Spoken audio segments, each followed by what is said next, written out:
Uşaqlar, hər vaxtınız xeyir olsun. Bu gün mən Salə müəllimə ilə birlikdə 4-cü sinif Azərbaycan dili 2-ci hissə səhifə 19-a baxacağıq. Dil qaydamız isə nədir uşaqlar? Köməkçi nitq hissələrindən biri olan qoşma. Yaxşı, gəlin 4A tapşırığına baxaq. Uşaqlar, başlamamışdan qabaq kanala abunə olmağı, bəyənməyi, dostlarla paylaşmağı unutmayaq ki, videolar davamlı gəlsin. Cümlələrdəki kimi sözdür, məsafə yoxsa bənzətmə mənasını bildirdiyini müəyyən edin. Uşaqlar, gəlin birinci cümləyə baxaq. Mən atam kimi qəhrəman olacağam. Neynədir uşaqlar? Burada məsafədir ya bənzətmədir?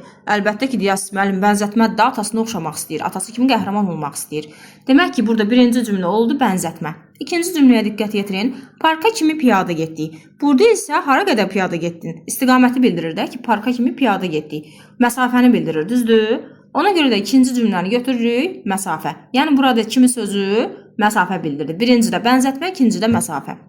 Beləliklə gəlirik ki, qoşma bəzi köməkçi nitq hissələri sözləri qoşularaq müəyyən məna çalar əmələ gətirir. Eləcə də qoşma evə qədər, fikir verin, məktəbə tərəf, səndən ötürü sözləri qoşulduğu müəyyən məna çalar əmələ gətirdi. Evə qədər nədir? Hansı məna çalar əmələ gətirdi? Məsafə bildirdi. Məktəbə tərəf nədir? İstiqamət bildirir. Səndən ötürü səbəbdir. Dərsdən sonra nədir uşaqlar? Zamandır. Deməli, belə sözlərin adlanır qoşma. Və yaxud da yekun qayda istəyiriksə belə deyə bilərik ki, ismi müxtəlif halında olan sözlərə qoşulub müəyyən məna çalar əmələ gətirir qoşma. İndi isə gəlin tapşırıq B-yə baxaq. Görək bizdən nə istəyir tapşırıq B-də. Verilmiş qoşmaları uyğun nöqtələrin yerinə yazmaqla cümlələri köçürün. Stadiona qədər piyada getdik. Burada hansı qoşmadan istifadə edəcəyik uşaqlar? Stadiona qədər. B bəndi. 1B. 2-yə baxaq. Müəllim sinifə daxil olandan sonra zəng vuruldu. 2 oldu A. Əhməddən savayı hamı dərsi maraqla dinləyirdi. Deməli, bir Əhməd, yəni dərs maraqlı gəlməyib. Deməli, 3-də nə olacaq? C bəndi. Əhməddən savayı. 4-ə baxaq. Zərifə öz əməyi ilə hörmət qazanıb. 4-də isə olacaq C bəndi. C-yə baxaq. Görək C-də bizdən nə istəyir? Qoşmaları sözlərə uyğunlaşdırın və ifadə etdiyi mənanı müəyyən edin. Gəlin baxaq. Birinci nədir? Birinci şəhərə nə olacaq uşaqlar? Gəlin belə yazmayaq. Vaxt gedəcək. Elə oxlarla göstərəcəm sizə. Birinci olacaq şəhərə qədər. Düzdür? 1 oldu C. C bəndi. 2 nə olacaq? Şəhərə qədər nə bildirdi uşaqlar? Gəlin bunu da deyək. Məsafə. Deməli 1-də nə olacaq? Məsafə. İfadə etdiyi məna nədir? Məsafədir. 2-yə baxaq. Dosta görə. 2 deməli nə oldu? A. Dosta görə nədir uşaqlar? Səbəbdir də. Dosta görə çəkir bu əziyyəti. Dosta görə nə bilim gedir mağazinə, məsəlçinə salmağa. 3-ə baxaq. Ondan əvvəl. 3-ə də qaldı eləcə B-də. Ondan əvvəl isə nədir uşaqlar? Zamandır da. İfadə etdiyi məna deməli zaman bildirdi. İndi getdik bu bir tərəfə. Bizə, gəlin buranı silək, rahat olsun deyənə. Nə olacaq uşaqlar? Gəlin baxaq. Bizə doğru. 1 oldu B. Bizə doğru nədir uşaqlar? İstiqamət. Demək ki, ifadə etdiyi məna istiqamət.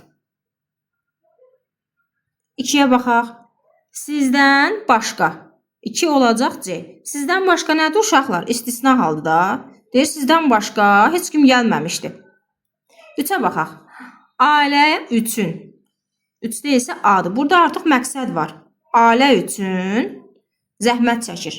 Ata ailə üçün hər gün işə gedir. Uşaq ailə üçün neynir? Mağazindən çörək alır. Deməli, burada məqsəd var da, məqsədi var. Deməli, 1 istiqamət, 2 istisna, 3-cü isə məqsədli ifadə etdiyi məna. Getdik, diqqət edin yerinə baxaq uşaqlar. Görək bizdən nə istəyir? Qoşmalar sözə qoşularkən həm bitişik, həm də ayrı yazılır. Bax, bunu yadınızda saxlayın uşaqlar. Bir hecalı qoşmalar sözlərə həmişə bitişik yazılır. Uşaq dəy, səhərəcən, kəndə dəy. 2 və daha artıq hecadan ibarətdir. Uşaqlar həmişə ayrı yazılır. İştiraka görə, oxumaq üçün, meşəyə qədər, yadda saxlayın. İlə qoşması isə uşaqlar belə deyə də zövqə görədir. İstəsəz bir yaza bilərsiniz, istəsəz ayrı. Müəllimlə istəsəz bitişikdə yaza bilərsiniz. Müəllim ilə istəsəz aralıda, ayrıda yaza bilərsiniz. Fərq etməz. Əsas o düzgün yazın. Yazılış qaydası düz olsun. Getdik C tapşırığına. Verilmiş qoşmalar nöqtələrin yerinə yazmaqla cümlələri köçürün. Gəlin baxaq. Səhər açılan kimi quşların cəhcəhi eşidilir. Deməli, bir nə oldu? Kimi. Əsgərlərimiz səhərə qədər döyüşdülər. Düzdür? Qədər yoxdur burada. Ona görə nə götürəcəyik? Səhərəcən döyüşdülər. Götürəcəyik 2-də deməli can şəkilçisini. Nənəm telefonla danışır. Götürəcəyik. 4-ə baxaq. Uşaqlar meşəyə sarı yollandılar. Deməli 4-də də sarıdır. Və artıq qaldı 5-ə bir söz, o da sonra sözü, düzdürmü? Gəlin baxaq. Dərsdən sonra tədbir keçiriləcək. Deməli uşaqlar, bu günlük bu qədər. Bəyənməyi, kanala dəstək olmağı unutmayaq. Hələlik.